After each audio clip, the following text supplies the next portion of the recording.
Какво ще се случи след влизането ни на 1 януари 2026 в еврозоната? Ще падат ли цени?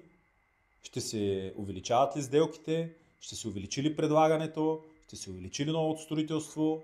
Всичко това ще чуете в видеото малко по-късно. Една тема, по която много се коментира в последните месеци, много приятели, много колеги, много клиенти искат да знаят в повече. Това е еврозоната и какво ще се случи с пазара на основно жилищни имоти след 1 януари 2026 година. Аз съм Добромир Ганев, Comforty Forus Brokers, и сега ще дам нашето виждане за ситуацията, както я виждаме след 1 януари. Дами и господа, има основно 7-8 фактора, които влияят на пазара в последните 2 години. Тези фактори не виждаме по какъв начин ще се променят след 1 януари 2026 година, когато България ще стане част от еврозоната. И тези фактори, те са значими за пазара и са няколко, както казахме.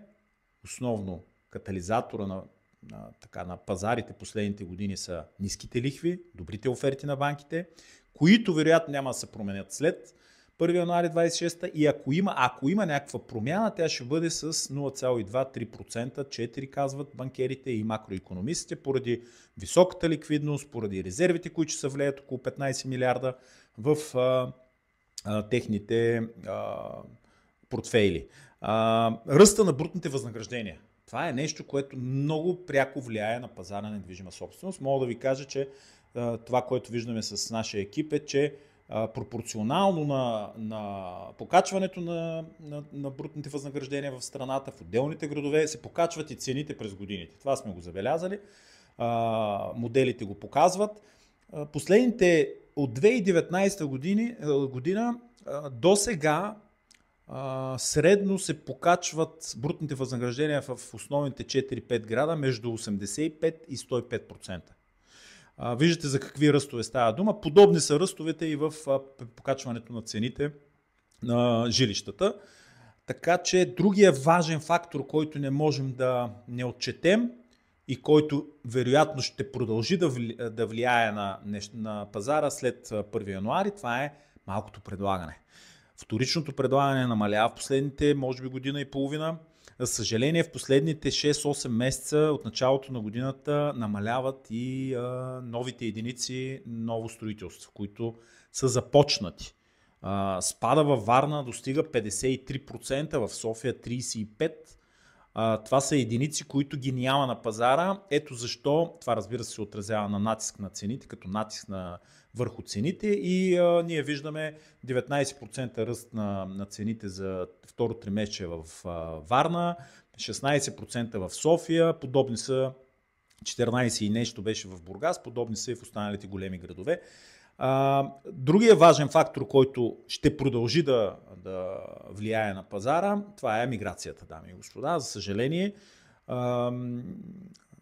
дисбалансите в икономическото развитие на градовете кара хората да търсят по-добър живот, по-добра работа, по-добри доходи, по-добра развитие, ако щете, в 4-5 основни града на страната, което, разбира се, помпа и цените малко по-бързо, отколкото ни се иска. Механичната миграция в град като Варна или като задаем за София този път е около 10-11 хиляди човека за 24-та година, официално регистрирани, дами и господа. Тоест, тези данни не отчитат тези хора, които изобщо не са се регистрирали, а само ще ви дам за сравнение новите единици, които са започнати в София за миналата година, са 9000 и нещо. Ако само тези две цифри сравним, виждате, че предлагането, за съжаление, е фактор, който не влияе добре на цените, или по-скоро ги покачва за последната година и половина. И последният фактор, който трябва да споменем, може би предпоследния, е ръста на спестяванията. Хората в България вече достигнаха, на спестяването на семейства, достигнаха на домакинства 100 милиарда. Нещо, което със сигурност индиректно влияе и на пазара на жилища. Някаква част от тия средства в някакъв момент вероятно се вливат. Единственият нелогичен, нерационален фактор, който влияеше до този момент и който аз лично считам, че няма да съществува след 1 януари по обективни причини, е очакването.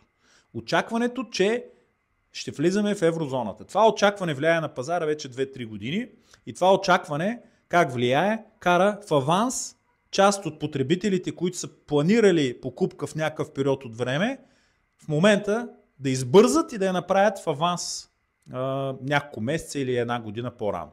Това нещо, разбира се, ще се отрази като отлив, малък отлив от обичайни обеми покупко-продажби на пазарите в големите градове. И аз считам, че може би това ще бъде в някаква степен причината да видим първите няколко месеца на годината, на 26-та, спадове, малки спадове от обема от вписани актове в отделните градове и най-вече там, където говорим за жилищни имоти. Но това ще бъде краткосрочна тенденция. Може би това ще се отрази и на ръстовете на цените. Спад не виждаме категорично.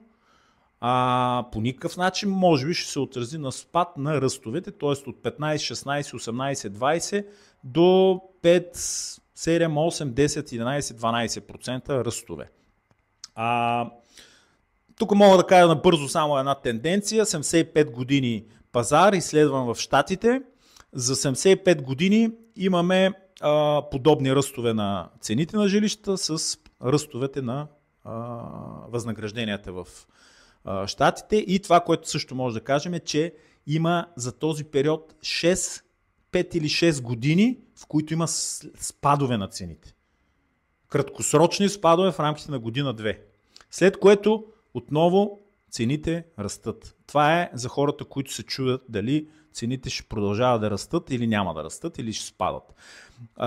Няма как цените на имотите да спадат, тъй като инфлацията расте в исторически план и тя ще расте и в България.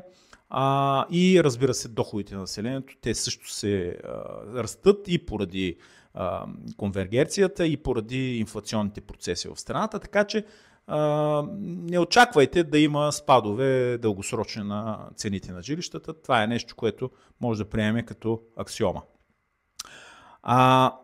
Това е от мен, това е от Comfort Forus Brokers. Успех! Вземайте правилни решения, мислете и информирано вземайте своите решения.